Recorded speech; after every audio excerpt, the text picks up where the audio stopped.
The Federalist Papers. Federalist number 63. The Senate Continued. By Alexander Hamilton or James Madison. To the people of the state of New York. A fifth desideratum, illustrating the utility of a Senate, is the want of a due sense of national character. Without a select and stable member of the government, the esteem of foreign powers will not only be forfeited by an unenlightened and variable policy, proceeding from the causes already mentioned, but the national councils will not possess that sensibility to the opinion of the world, which is perhaps not less necessary in order to merit than it is to obtain its respect and confidence. An attention to the judgment of other nations is important to every government for two reasons. The one is that independently of the merits of any particular plan or measure, it is desirable, on various accounts, that it should appear to other nations as the offspring of a wise and honorable policy. The second is that in doubtful cases, particularly where the national councils may be warped by some strong passion or momentary interest, the presumed or known opinion of the impartial world may be the best guide that can be followed. What has not America lost by her want of character with foreign nations? And how many errors and follies would she not have avoided if the justice and propriety of her measures had, in every instance, been previously tried by the light in which they would probably appear to the unbiased part of mankind? Yet, however requisite a sense of national character may be, it is evident that it can never be sufficiently possessed by a numerous and changeable body. It can only be found in a number so small that a sensible degree of the praise and blame of public measures may be the portion of each individual, or in an assembly so durably invested with public trust that the pride and consequence of its members may be sensibly incorporated with the reputation and prosperity of the community. The half-yearly representatives of Rhode Island would probably have been little affected in their deliberations on the iniquitous measures of that state by arguments drawn from the light in which such measures would be viewed by foreign nations, or even by the sister states, whilst it can scarcely be doubted that if the concurrence of a select and stable body had been necessary, a regard to national character alone would have prevented the calamities under which that misguided people is now laboring. I add, as a sixth defect, the want, in some important cases, of a due responsibility in the government to the people, arising from that frequency of elections, which, in other cases, produces this responsibility. This remark will, perhaps, appear not only new, but paradoxical. It must nevertheless be acknowledged, when explained, to be as undeniable as it is important. Responsibility, in order to be reasonable, must be limited to objects within the power of the responsible party, and, in order to be effectual, must relate to operations of that power of which a ready and proper judgment can be formed by the constituents. The objects of government may be divided into two general classes, the one depending on measures which have singly an immediate and sensible operation, the other depending on a succession of well-chosen and well-connected measures which have a gradual and perhaps unobserved operation. The importance of the latter description to the collective and permanent welfare of every country needs no explanation, and yet it is evident that an assembly elected for so short a term as to be unable to provide more than one or two links in a chain of measures on which the general welfare may essentially depend, ought not to be answerable for the final result, any more than a steward or tenant engaged for 1 year could be justly made to answer for places or improvements which could not be accomplished in less than half a dozen years. Nor is it possible for the people to estimate the share of influence which their annual assemblies may respectively have on events resulting from the mixed transactions of several years. It is sufficiently difficult to preserve a personal responsibility in the numbers of a numerous body for such acts of the body as have an immediate, detached, and palpable operation on its constituents.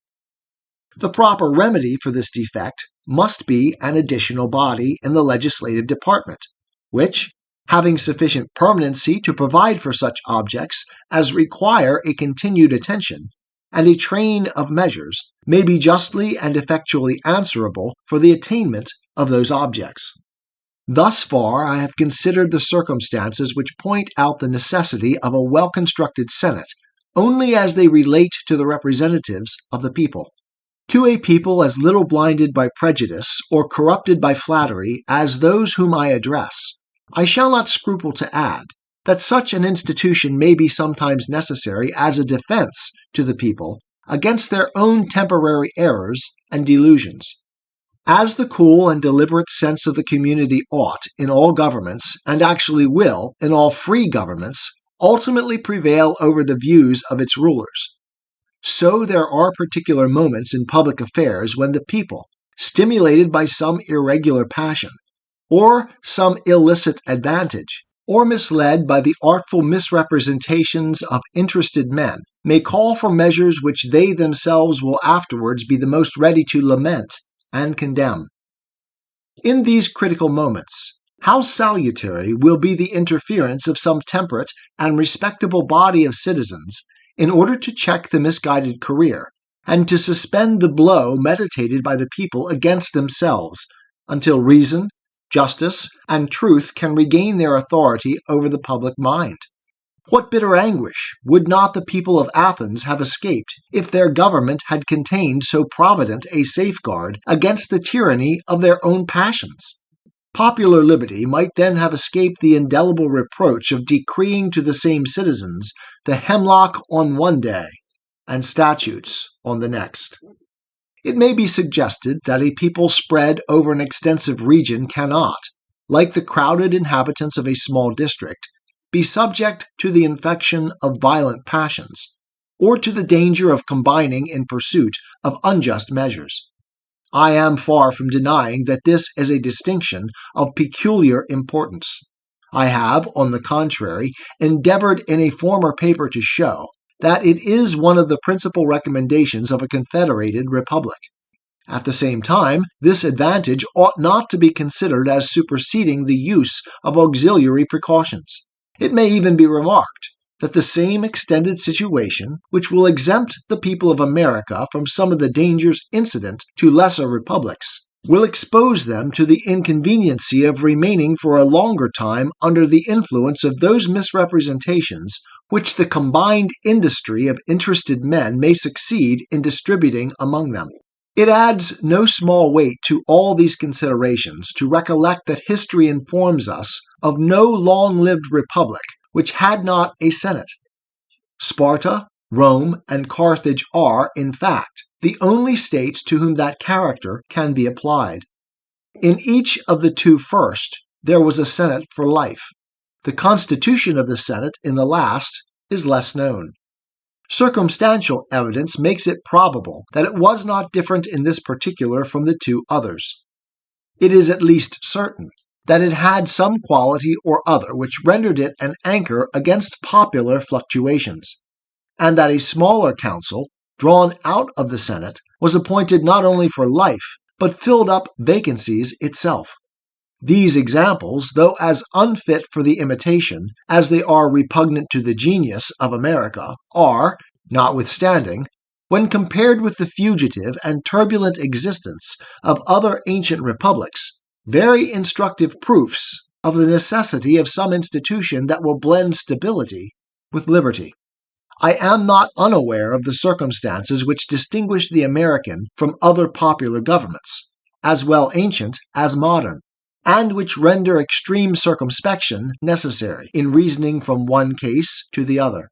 But after allowing due weight to this consideration, it may still be maintained that there are many points of similitude which render these examples not unworthy of our attention. Many of the defects, as we have seen, which can only be supplied by a senatorial institution, are common to a numerous assembly frequently elected by the people, and to the people themselves. There are others peculiar to the former, which require the control of such an institution.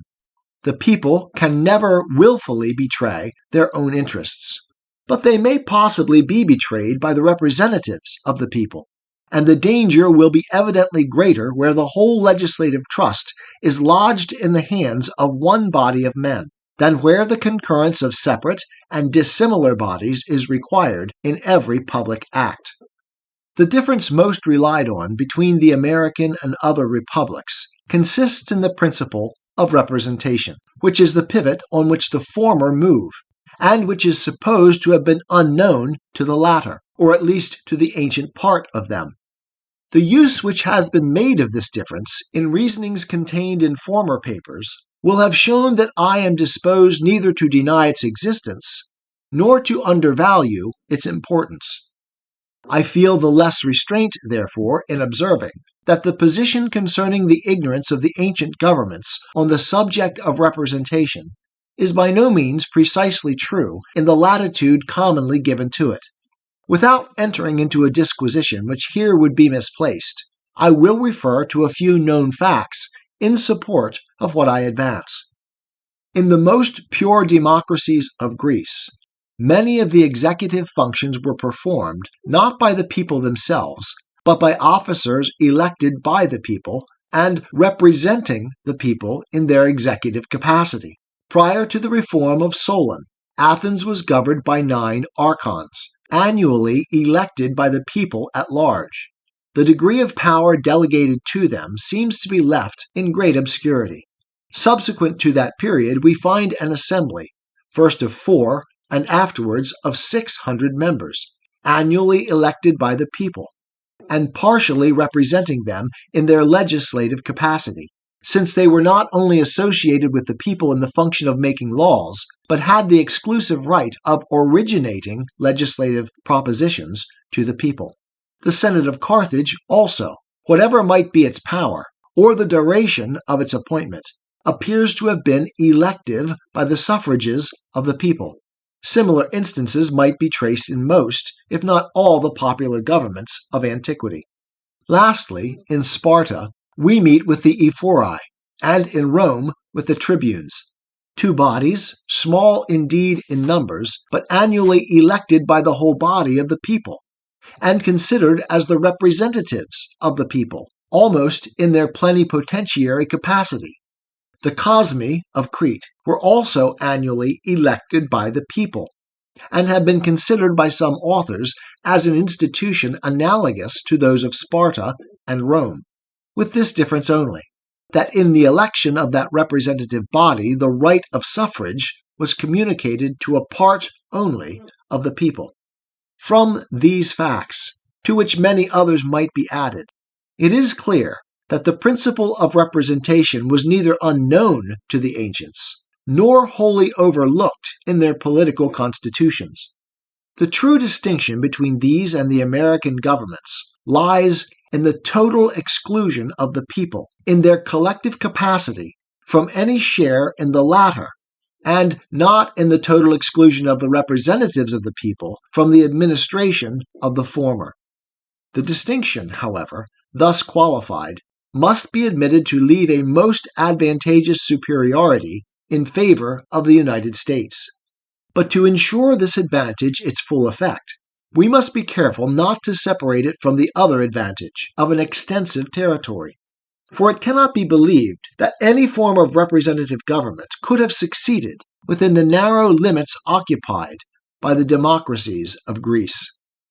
In answer to all these arguments suggested by reason, illustrated by examples, and enforced by our own experience, the jealous adversary of the Constitution will probably content himself with repeating that a Senate appointed not immediately by the people, and for the term of 6 years, must gradually acquire a dangerous preeminence in the government, and finally transform it into a tyrannical aristocracy. To this general answer, the general reply ought to be sufficient, that liberty may be endangered by the abuses of liberty as well as by the abuses of power, that there are numerous instances of the former as well as of the latter, and that the former, rather than the latter, are apparently most to be apprehended by the United States. but a more particular reply may be given.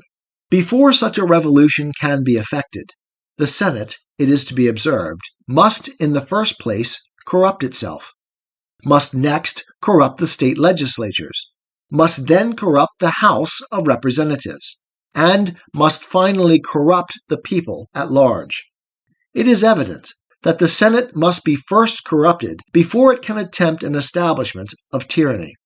Without corrupting the state legislatures, it cannot prosecute the attempt, because the periodical change of members would otherwise regenerate the whole body. Without exerting the means of corruption with equal success on the House of Representatives, the opposition of that co-equal branch of the government would inevitably defeat the attempt. And without corrupting the people themselves, a succession of new representatives would speedily restore all things to their pristine order. Is there any man who can seriously persuade himself that the proposed Senate can, by any possible means within the compass of human address, arrive at the object of a lawless ambition through all these obstructions? If reason condemns the suspicion, the same sentence is pronounced by experience. The Constitution of Maryland furnishes the most apposite example. The Senate of that state is elected, as the federal Senate will be, indirectly by the people, and for a term less by 1 year only than the federal Senate. It is distinguished also by the remarkable prerogative of filling up its own vacancies within the term of its appointment, and, at the same time, is not under the control of any such rotation as is provided for the federal Senate. There are some other lesser distinctions which would expose the former to colorable objections that do not lie against the latter. If the federal Senate, therefore, really contained the danger which has been so loudly proclaimed, some symptoms at least of a like danger ought by this time to have been betrayed by the Senate of Maryland. But no such symptoms have appeared. On the contrary, the jealousies at first entertained by men of the same description with those who view with terror the correspondent part of the federal Constitution have been gradually extinguished by the progress of the experiment, and the Maryland Constitution is daily deriving, from the salutary operation of this part of it, a reputation in which it will probably not be rivaled by that of any state in the Union. But if anything could silence the jealousies on this subject, it ought to be the British example. The Senate there, instead of being elected for a term of 6 years, and of being unconfined to particular families or fortunes, is an hereditary assembly of opulent nobles. The House of Representatives, instead of being elected for 2 years and by the whole body of the people, is elected for 7 years, and, in very great proportion, by a very small proportion of the people. Here, unquestionably, ought to be seen in full display the aristocratic usurpations and tyranny which are at some future period to be exemplified in the United States. Unfortunately, however, for the anti-federal argument, the British history informs us that this hereditary assembly has not been able to defend itself against the continual encroachments of the House of Representatives, and that it no sooner lost the support of the monarch than it was actually crushed by the weight of the popular branch. As far as antiquity can instruct us on this subject, its examples support the reasoning which we have employed. In Sparta, the Ephori, the annual representatives of the people, were found an overmatch for the Senate for life, continually gained on its authority, and finally drew all power into their own hands.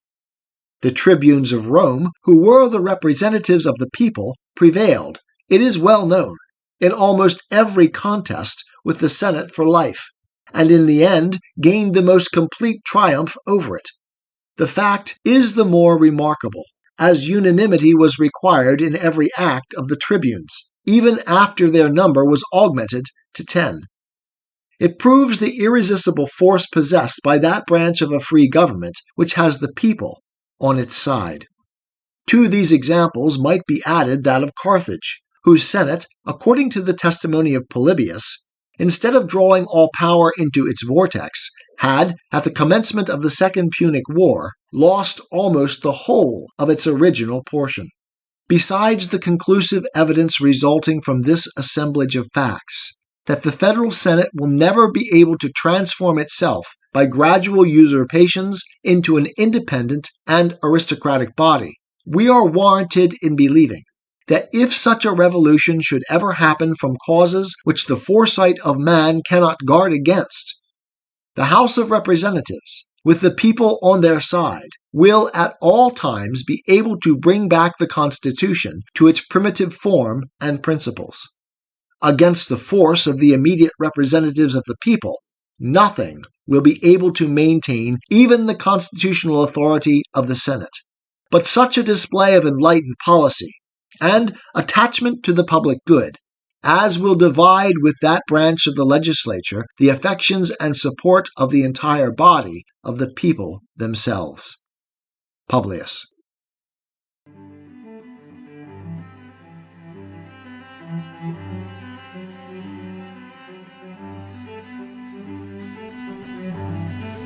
I am a Christian, with the searching and skeptical mind of an atheist. I don't want to believe anything that isn't true. I know both sides of the looking glass, and I know them with open eyes. I choose Christ's side.